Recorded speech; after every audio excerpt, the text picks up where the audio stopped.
Hello friends, কেমন আছেন? আশা করি সকলে ভালো আছেন। আজকে আপনাদের কাছে একটি গল্প নিয়ে আসলাম যে কমিক্স চরিত্র টিনটিন। আমরা নাম শুনেছি। এই কমিক্স চরিত্র টিনটিনের স্রষ্টা কে, তার নাম কি, সেই গল্প আজকে আপনাদের আমি বলবো।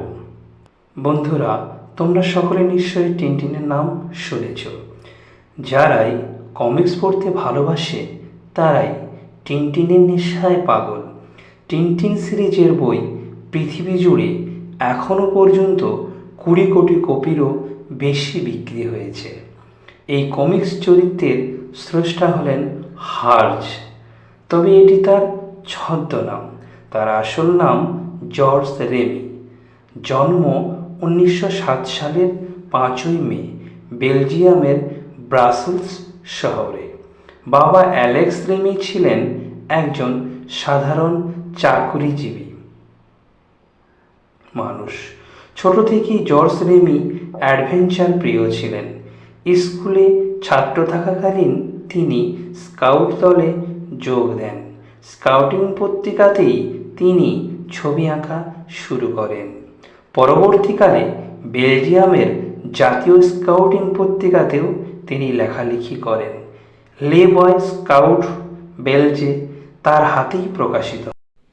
1929 জানুয়ারি মাসে বেলজিয়ামের লে পেতিত ভাতিয়েম বলে পত্রিকায় টিনটিন এর প্রথম পর্ব প্রকাশিত হয়। তখন সাপ্তাহিকভাবে টিনটিন এই পত্রিকায় প্রকাশিত হতে থাকে। প্রথমবার প্রকাশের সঙ্গে সঙ্গে এই নতুন কমিক্স সকলের মধ্যে এক আলোড়নের সৃষ্টি করে। ছুটির দিন এই প্রকাশিত কমিক্সের কারণে পত্রিকার চাহিদাও 10 গুণ বেড়ে যায়। দীর্ঘদিন এই পত্রিকায় টিনটিন প্রকাশিত হওয়ার পরে 1946 সাল থেকে টিনটিন নামে নিজস্ব পত্রিকাতে ছাপা হতে থাকে। টিনটিন বেলজিয়াম বালক হলেও তার ভাষা ফরাসি, অর্থাৎ হার্জ এই কমিক্স ফরাসি ভাষাতে লিখেছেন। সেই সূত্রে টিনটিনের নাম ফরাসি উচ্চারণে তেঁ তেঁ।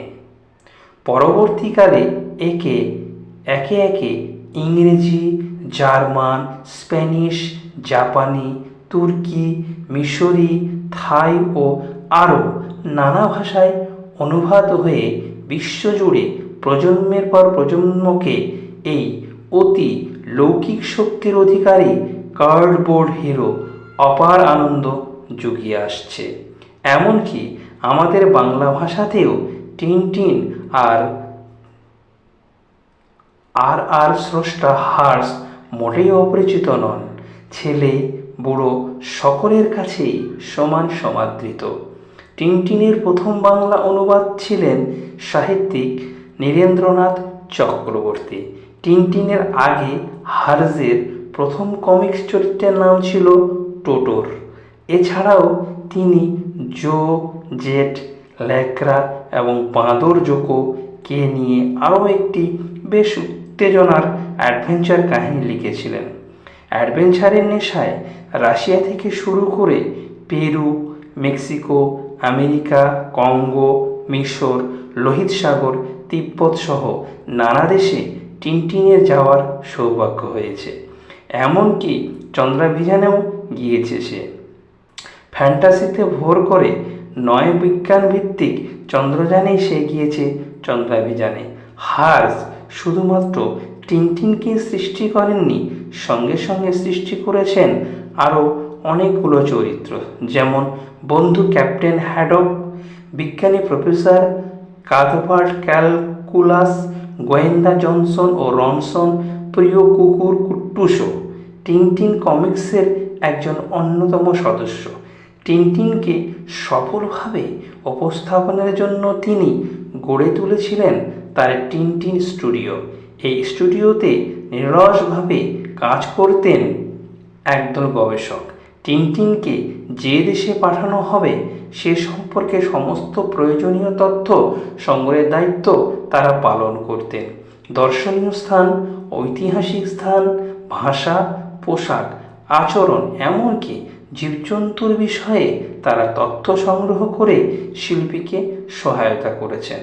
ফ্রান্সের প্রেসিডেন্ট চার্লস দ্য গল একবার দুঃখের সঙ্গে বলেছিলেন, সারা বিশ্বে তার একমাত্র যদি কোনো প্রতিপক্ষ থেকে থাকে তবে সে হচ্ছে টিনটিন।